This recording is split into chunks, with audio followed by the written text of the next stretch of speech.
Hey everybody, Ryan here with Plague Scythe Studios. Welcome back to this two-parter edition of Pedalhead, where I've been shooting out the FM3 and AX8 dry effects so far, specifically the drive block, amplifier block, and compressor block in the previous video, which if you've not caught that yet, I would recommend you go watch that first, as I'm going to be building upon a lot of the same concepts and even presets that I made for that video.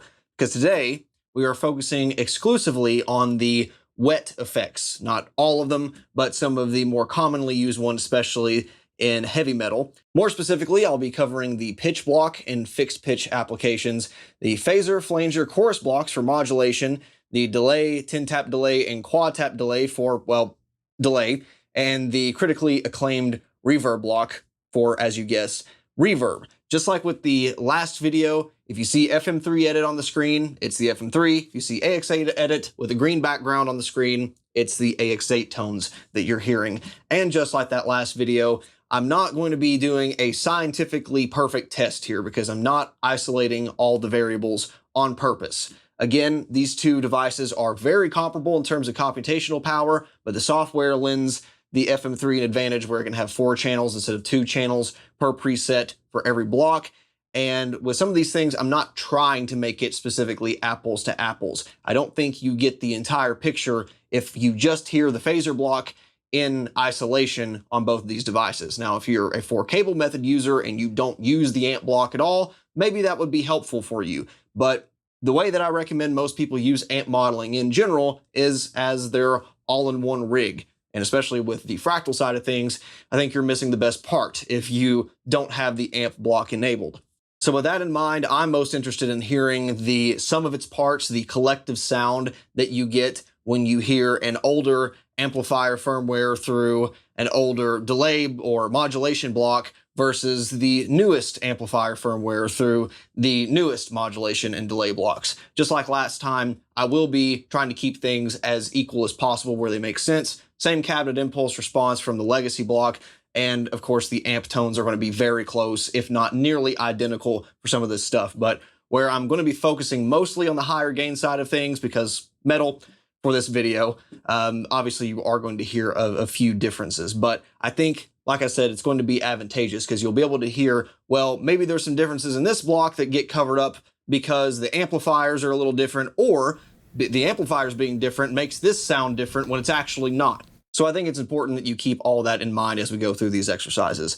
The last caveat, just like the last video, is that we're not going to be focusing, for the most part, on new models on the FM3, because I did a brief dive through some of the more interesting ones to me, and the AX8 doesn't have it. So when it comes to the Strymon-inspired reverbs or the new phaser and flanger models, the AX8 is going to take a big fat L. If you want those, you have to upgrade. That's the end of that conversation.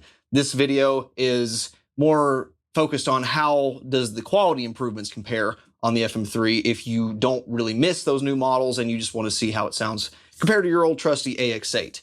With that said, though, there are going to be some upgrades you'll see in the FM3 that I'm not going to dumb down. Perhaps they added some functionality to a delay model on the FM3 and I dialed it in a certain way using those parameters. You know, I'm not going to dumb it down to try to match the lack of parameters on the AX8. That's just the way it is, and it's a fair comparison. That's what you get comparing the two different models. Finally, there is at least one instance where there is a new model on the FM3 because that is the intended use case, whereas the way that we used to do it on second-gen Axe effects isn't really intentional, but it worked. And I think with that said, this is a good time to go ahead and roll right into the pitch block. Even since the last generation of Axe effects, the pitch block has been insanely powerful with the ability to add 2 or 4 delay lines and dynamically modulate those and mix them as you see fit. And you could basically make your own chorus by doing that in both mono and stereo configurations. We're not going to be diving too deeply into that in this video since we kind of already did with the introduction to the FM3.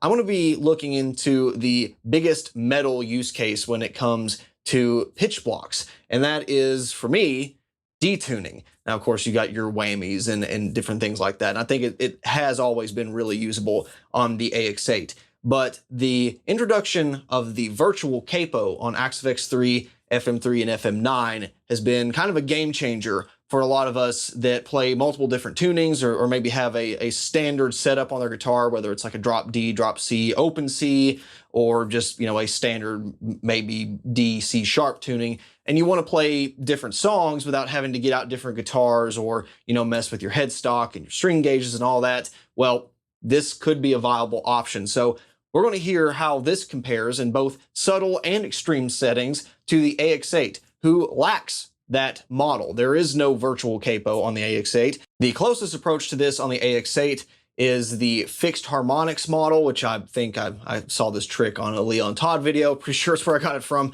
And you basically mix this block in 100%. You only use one of the pitch modulation areas that they give you to play with, and then you dial in how many ever semitones you want to go up or down. So I'm going to be exploring a -1 semitone scenario all the way down to a -7 semitone, which is kind of crazy, on a open C tuned guitar. So we're going to be hearing effectively an open B and open kind of drop F sound. So if you can do well on that, it's probably going to sound good in any application.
For that first demonstration, putting the tonal differences of the amplifier aside, I would call that effectively nearly identical. It does sound like there's a little bit more warble, and it's really, really subtle. On the AX8, after the note sustains for a little bit, it's like after those first 300 to 400 milliseconds, it's like that algorithm isn't latching onto the note as stably as the FM3. But in a band context, I don't think I'd be able to tell the difference, whether you were using the virtual capo or the more rudimentary implementation. I think it's all going to kind of blend in, and it sounds more or less the same. I think it's all right. For recording, of course, I want to go with the better implementation for the FM3, but they're really close, and it's kind of splitting hairs when it comes to those, you know, small detuning scenarios. 1 or 2 semitones, you know, I wouldn't break the bank on a new device or put an outboard pedal for that. If you're just going to play a song every blue moon that's, you know, close to that tuning, but it's not exact, and especially if you're playing it live in a band context, I wouldn't bring a second guitar over it. The fixed version on the AX8 will probably do just fine. Once we start getting into some more extreme settings, however, the AX8 implementation starts to fall apart just a little bit.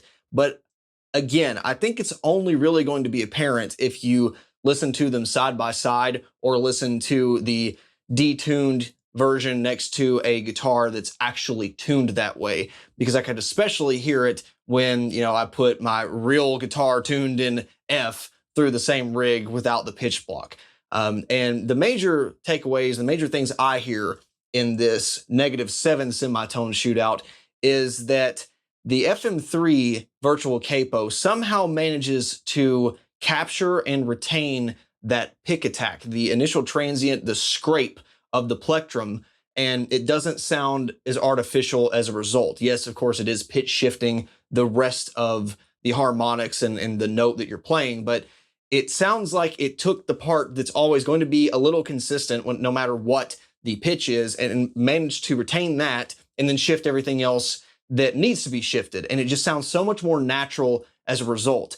The AX8, by comparison, sounds a little bit like a synthesizer. It's okay, but a lot of that top-end detail in the guitar DI is just gone, which is not surprising because it's kind of a comparatively rudimentary algorithm that's just shifting everything before the amplifier. I'm also led to believe that the 3rd generation Axe-Fx products are tracking each individual note and dynamically applying different amounts of harmonics depending on what note you're playing, because it's especially evident on those higher fretboard single note passages just how much more natural the virtual capo sounds. It really does sound like it retains a lot of those overtones that you would hear in a string. No matter what tuning it's on, you always get a little bit of that brassy sort of sound to it. Whereas on the AX8, it just sounds like a ha, like the entire time, no matter where you're playing on the fretboard, which is why on the lower strings, it kind of masks it and it sounds okay, especially by the time you put it in a mix scenario. But some of those single notes just sound kind of rough on the AX8 and quite frankly, fake. So you add all that together from the pick attack and just how much more natural and dynamic the virtual capo sounds, and I think it's no contest for some of the lower tunings. Again, if you don't ever really need to do that often, it's not worth just buying an FM3 or an FM9 now for just the pitch block, right? But if it could save you, you know, bringing a guitar or two on a tour, and you get all these other things that, you know, especially with the added channels and all the stuff that you get with this generation of hardware, then that could be a seriously tempting offer in and of itself, I think. So pitch block, when it comes to detuning, FM3 home run, as far as I'm concerned. With that, let's head into the big 3 of the modulation blocks, the phaser, flanger, and chorus blocks. Sorry for you rotary fans out there, mostly focusing on those that Fractal Audio has purportedly overhauled the most. I think chorus to a lesser extent, but phaser and flanger, especially with some of those new models that we explored, sound revolutionary compared to their previous versions. So I was curious to see, we compare the same models forwards and backwards, does it still sound night and day different like my first impression of them was with the FM3? So we're going to go through several examples that have some of the more common models that you would use before and after the amplifier. So you're going to hear not only, you know, mono and stereo after the amp, but ones that are going through several distortion stages, and you'll be able to hear, well, maybe there's some interactions going on that are more reflective of the amp firmware than it is the actual effects. But again, in this grand scheme of things, I think it is important to explore. With that, P, F, and C. Let's get it.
I think we find ourselves in another scenario here where, with all other variables equal, if you were listening to this stuff in your car or in a show, there's no way in hell you'd be able to tell which one is which, or if they were even switched between the two live. They are that close, but there are definitely some telltale signs that the phaser and flanger especially have been upgraded on the FM3.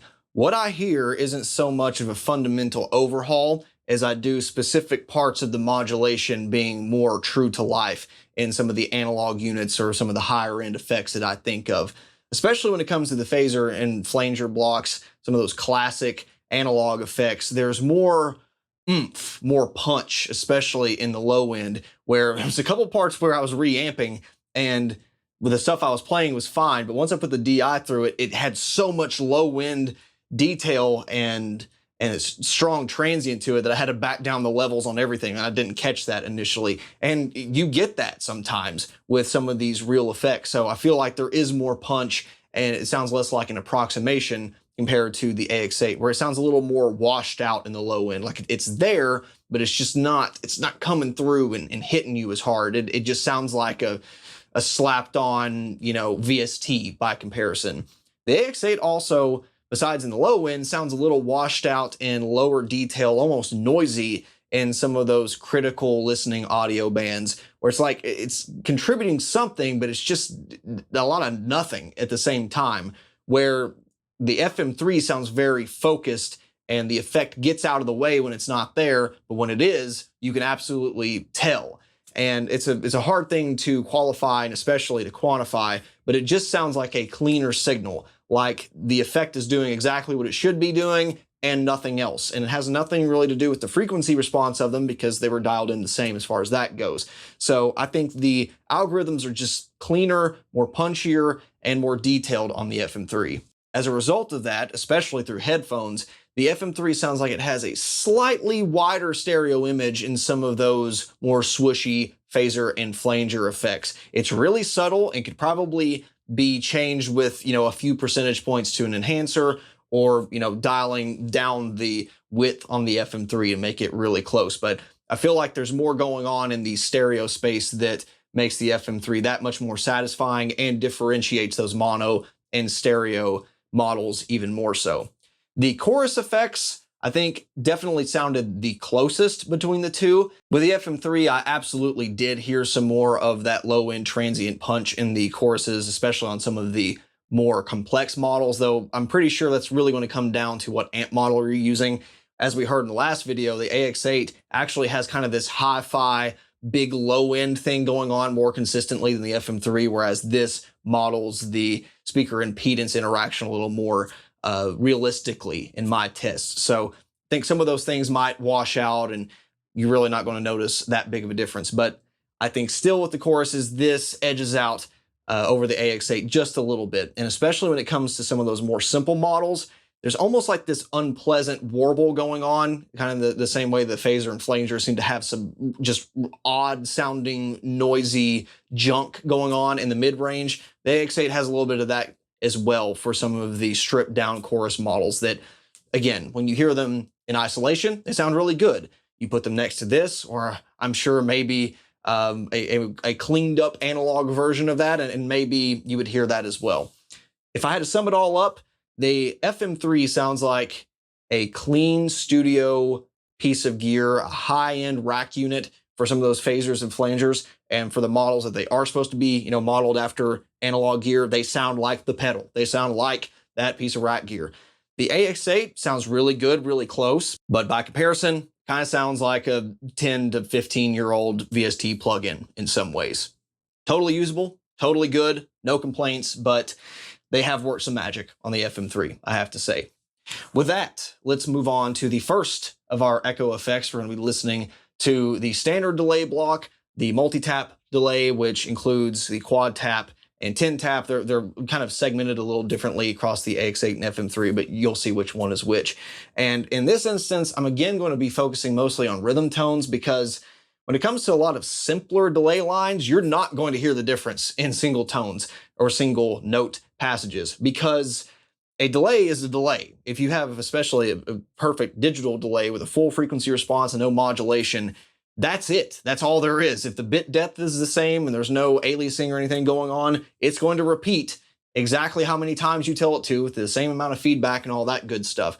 So I feel like with a delay especially, the differences you're going to hear across Fractal audio devices are really going to come down to those where it's a big washed out sound and you have a lot of interaction going on those delay lines. So a lot of modulation, maybe for a bucket brigade device or a big stereo panned thing, or, you know, different amounts of feedback on each side. So we're going to be focusing on that more so than, you know, big 80s rock solo kind of sound, which I guess if you guys listen to my EP from a few years back, you won't be surprised in the least because it had delay on everything, rhythm included.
I think this is a mostly definitive case that the overall quality of a lot of these delay effects have not really changed all that much because they were so good to begin with. There wasn't a whole lot of room to expand upon, but the functionality that was introduced for some of these models have been a complete game changer. Now, I know some of the tape models, especially aside from some of the new models available on FM3, were upgraded, so even the base algorithm for like mono tape is more accurate.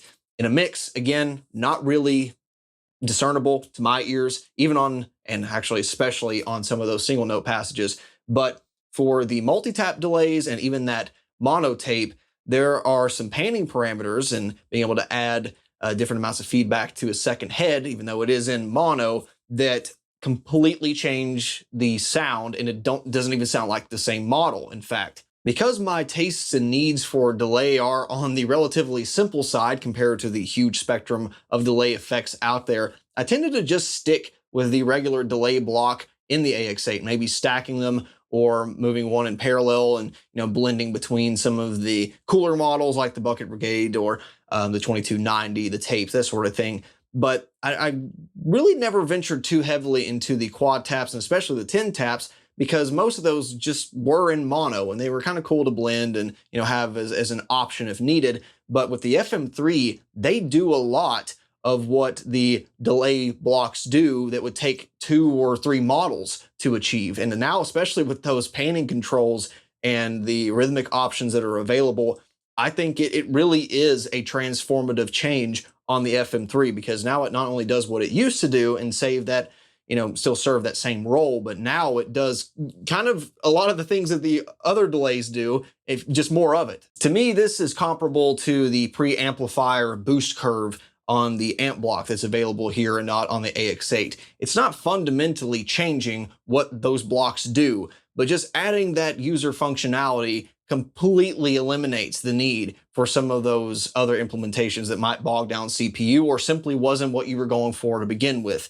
This is another home run change, I think, for the FM3. So the overall quality, still great on the AX8, no complaints there, but how you're able to use them, mix them, and some of those panning controls and updates they made to some of the more obscure models, fantastic. Last but certainly not least, let's take the reverb block for a spin. This is another shining example where so many of the updates to FM3 almost make the AX8 obsolete depending on how you want to use it, with the dedicated shimmer models, those Strymon-inspired effects, and of course some major overhauls to some of the bass models. But with that, let's hear how some of the cooler models on AX8 compare to the equivalents on FM3. Now, I'm not going for Sunday service worship tones by any means, but this is one of those examples where I think it made more sense to go after mostly clean sounds or ambient sounds, where reverb is especially used quite heavily, because with some of these vintage sounds, like when it comes to plate and spring reverbs, you tend to think clean and edge of breakup.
In my opinion, it is quite apparent which models that Fractal Audio overhauled and which that they left basically identical to their state in quantum generations. Because as I was making some of these presets, I was actually A/B testing, going back and forth between the FM3 and the AX8 with an outboard switcher. And especially on like those cavern models and the deep space models, I could hit a note and then flip back and forth between them, and the tails sounded identical, even with a slightly different amplifier block. So I think for some of these really complex ones, if you dig like a lot of the big ambient space stuff that is on the AX8, I don't think you're going to hear a big difference going to the FM3, because that was kind of the whole thing, right? I mean, there are quality increases that you can get, you know, higher diffusion and more reflections in on the FM3. So obviously it's not an apples to apples comparison at that point, but at the relatively same settings, they might as well be identical. Now, for some of the more real-world models, I think we do hear some vast improvements on the FM3, if subtle. They definitely are subtle. For the spring stuff, and this seems to be not only on the large, but across all the spring models, you do hear a more realistic transient slap at the beginning of the spring reverberating. The tails don't sound all that different. They both sound good and high fidelity on both units, but it just sounds more realistic, to put it simply, on the FM3, where it's less noisy and more boingy. It's got the drip up front when it comes to the spring stuff. Similarly, the plates, at least with this Sun plate model, I did hear it to some extent when I was messing with the other plates as well. It does sound more round, more lush, especially saturated in the low end. It sounds less tinny, like it's not again a plug-in or a smaller plate that just sounds bad. This actually does make me think there's a huge plate sitting in another room somewhere, and I think that is a worthwhile upgrade to hear. The Hall, kind of close between the two units, but there are some similar upgrades there where it just sounds more round and less ear-piercing in some of those frequencies. So the reverb, kind of a mixed bag, but I think between the upgrades they've done to the existing models, at least some of them, and the boatloads of new ones that are available on third generation Axe products, it's kind of a no contest when it comes down to the actual user interface of it, even if you can't really hear the difference if you were just to port one of your patches over to FM3, because you can probably find something that is in the same ballpark that will inspire you more or just give you a different sound if that's what you're looking for. And with that, we have actually arrived to the end of this direct comparison saga, at least for now. In conclusion, to put this shortly, I guess I would say this very much reminds me of kind of like a car guru dealing with the general public. Maybe you got two different generations of the same model car sitting next to each other, and they look a little different, but they're pretty similar on the outside. And the new version has just like been totally overhauled, and it's got, you know, just a huge powertrain upgrade, almost double the horsepower and all-wheel drive and all these specs. And you go to, you know, show it off to someone and like, well, you know, I never go over 72 miles an hour anyway. I'm driving here to the office and then pick the kids up after work, and as long as the seat's comfortable, I don't care. And that is, for the most part, our audience, right? That's who we're playing to. So in a live environment and even on recording, I don't think a lot of the stuff that I've talked about here or in the previous video is going to matter, or people are going to hear it all. In fact, even in some of these more outlandish scenarios where there is a significant difference to us with like the pitch block. But that's not to say it's not important, as I've been saying. And I think that there is a case to be made to upgrade from this platform to maybe the FM3. It's not the one I would recommend. Hopefully the FM9 gets some units out the door here in the next few months. I've not been hopeful with the whole chip shortage situation going on. If you're happy with your sound on the AX8, I don't think you're necessarily missing everything, you know, by not upgrading, because as we've heard, a lot of these things are marginal and they are very close, which again speaks to just how great of a platform second generation Axe and the AX8 was. But if you're starting from scratch, or some of these new models are enticing, or you need an upgrade to workflow, that whole package combined, I think, is what sells the FM3, FM9, and AX8 The individual models were already great. So anything after that is just kind of gravy to me. So if I were the kind of guy that was gigging, you know, a couple nights a week or maybe twice a month, something like that, and you're not really missing anything, I would be hard pressed to recommend that you upgrade, especially at this point. If this were like it was 10 years ago, I would have predicted that we'll see a new generation of AX8 in 3 or 4 years anyway. With a chip shortage and, you know, everyone having kind of eyes on the market and how the supply chain and everything is kind of crumbling, then it wouldn't surprise me if we don't see a new product for several years. So if you need something, of course, buy it, especially if it's available, because you never know nowadays. But if you're not actively trying to solve a problem or improve something, then, you know, what are you really looking for anyway? With stuff like the pitch block, if you can avoid bringing another guitar, if you can more seamlessly switch between sounds because it's driving you nuts when you hear it on your in-ears, or if you're just going for, you know, a new model or a more creative sound or something that just inspires you, then yeah, I think the upgrade could absolutely do you wonders in that sense. But there will be more to say on all of that when it comes to FM3 and FM9 when I do make a dedicated review of it. For now, just want to say once again how amazing this product is, how well it's aged. I'm never getting rid of it.